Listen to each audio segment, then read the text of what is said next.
Hi, I am back to do a video today in my old location. I'm so pumped. I love being in this location. I have the best lighting. When I stand up in my bedroom, it is not as good. So, I'm going to do a video today and it makes me a little bit uncomfortable. I'm going to talk about my experience being on Weight Watchers. I joined Weight Watchers like 8 months ago or something like that, and when I was originally looking to do it or to do something, I tried to find information on how you could do like Weight Watchers and also eat whole real foods, because a lot of the stuff that you're going to find is sugar-free, fat-free, like Franken foods that I'm just not interested in eating. That just doesn't align with the way I want to eat.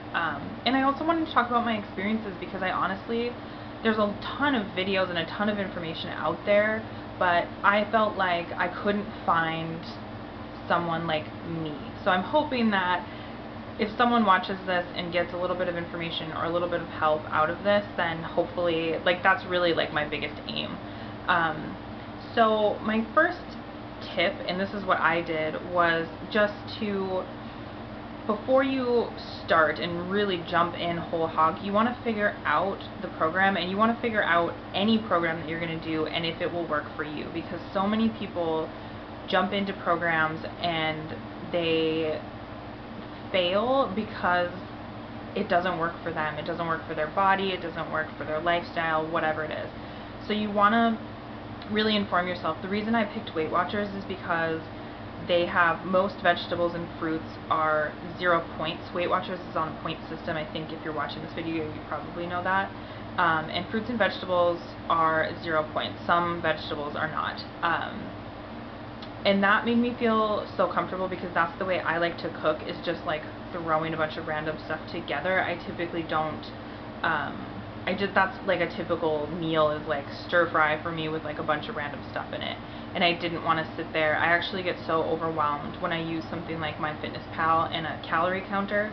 I get so overwhelmed with having to measure out, like, okay, I used a 1/4 cup of cherry tomatoes and 1/3 of a cup of shredded carrots and stuff like that. I don't want to do that, and that's why I picked Weight Watchers. So it does work for me, but I also think that you don't want to put it off for too long. Like, that's something, and I definitely did that. I originally looked at Weight Watchers about 6 months before I did it, and I kind of feel like everything kind of happens in the progression that it should, but I could have been just that much farther along if I had started when I originally was looking at it, because it is a little scary to decide, okay, I'm going to do this, but also it's really awesome when you're successful at it and you're thinking, like, I'm so glad I started then, because I'm now, you know, this much lighter, I'm this much more successful, I'm this much healthier, whatever it is. There's never really a perfect time to, you know, lose weight or to change your lifestyle, but it's, you know, I suppose you can edit it a little bit, and you can decide, like, hey, maybe right before my wedding, right before or right after someone has just died, like, maybe there's specific life events that won't work for dieting or for watching what you're eating or for changing your lifestyle. But in general, I think if you're ready, do it. That's the biggest thing. Now, the next step is just figuring out simple, easy meals that are filling and work with the plan. My favorite thing is like having roasted vegetables, whether I'm prepping them right then or I've already prepped them, and I'll do like broccoli, asparagus, mushrooms, like whatever I want basically that's roasted, potatoes, anything, and I put that in a bowl and I put 2 over easy eggs on top of it.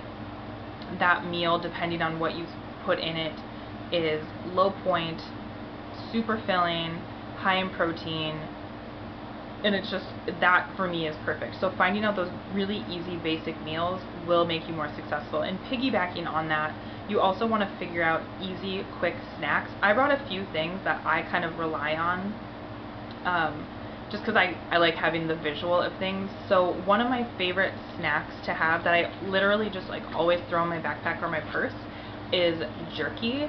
And specifically I look for ones that are like paleo because they won't have sugar added. You can eat whatever kind of jerky you want, but I do try to go for like clean, grass-fed, all of that. It is way more expensive, but this isn't something I'm eating on a daily basis or even on a weekly basis necessarily. So my two favorites are, this one is Paleo Ranch, all natural kippered beef. I buy this at my natural grocers. It is 1 point. It's small, but it's perfect for like if you're really, really hungry and you need something immediately. And this other one is Nick's Sticks, and I have just started using this. I think you can buy this on Vitacost as well, but it's available at some of my natural grocery stores around here. Super clean. It's 2 sticks, 75 calories, and I think this is 2 points. So this one was really good. I had a banana in this the other day, and it like saved me. Bananas are big for me as well in the morning. Sometimes it feels good to have a little bit of like a sugary food, especially if I haven't eaten, and it gives me that kind of that like natural energy, and I really like it. Another thing that I do that I eat a lot, excuse me while I reach, is I will cut up an apple. I prefer Honeycrisp, but I can never find them organic. So I eat pesticide apples all the time. And the Trader Joe's almond butter is my favorite. I don't live near a Trader Joe's, so I just stock up when I can, but it's really good because it's runny, so you can really get it all over the apples, and I use about 1/2 of a tablespoon, and that's 1 point. And I think 1 tablespoon must be 2 points. So it's not really that bad. A lot of people feel like you can't have like nut butters, but I mean, 2 point snack. I mean, if I have an apple and 1/2 tablespoon, that's a 1 point snack, which is pretty great. Super filling. Something else that I use is this. I don't remember what brand this is. It's like Better Oats or something. I'm sure you know what this looks like. It's in like a typical oatmeal section. This isn't organic at all, but it just has oats, flax seeds, yeah, and then salt and stearic acid in it. So these come in super handy. I don't eat them all the time.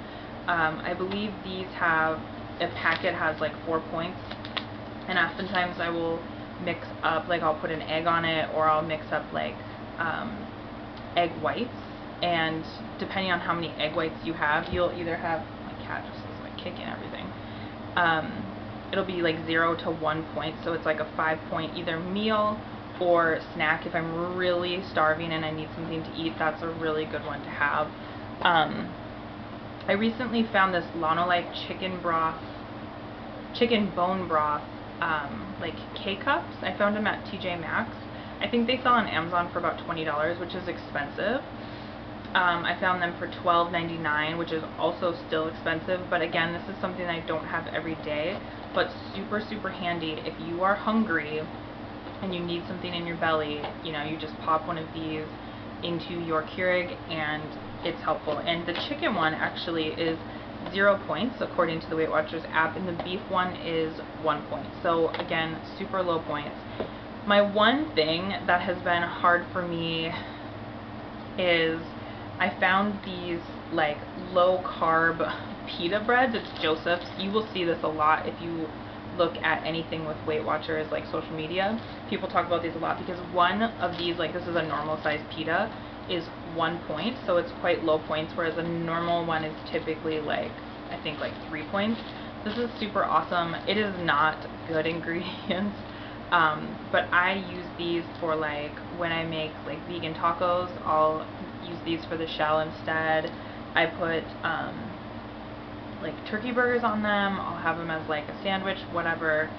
And I've done like pizzas on them before. This is a really good product when I want something like this. It's super low points, and actually boyfriend will eat those as well. So those are kind of my snack, like meal kind of things that I think are helpful. Something else that I thought was helpful is obviously the internet. Pinterest is like the most amazing thing when you're looking for recipes or even just articles, but specifically I'll just type in like Weight Watchers easy dinners, and I'll type in like Whole Foods or something like that, and I just scan through to find recipes that are easy and don't use garbage in them. I read blogs. Skinny Taste is great. She's got cookbooks and she has tons of recipes, and she always adds the Weight Watchers point value, so that helps a lot. I think reading books, I have mentioned, I've done a review before of Melissa Hartwig's Food Freedom Forever. that was really awesome, and it actually really helped me. I felt like that I read it at the nearly the same time that I had started Weight Watchers, and instead of, she gives you tips on how to address, how to utilize Whole30 in your day-to-day, and instead of Whole30, I just incorporated Weight Watchers into the jargon where she says that, or the sections that she says that, and I felt like that book was really helpful, and I'm actually listening to it again on audiobook. And then recently I have started listening to That's So Maven podcast. I just want to check my time quickly. And that's also really helpful. I think that social media in general can be really great. Instagram can be really great. My biggest thing for me is that I definitely edit, and I'm aware of the content and the message that is coming across.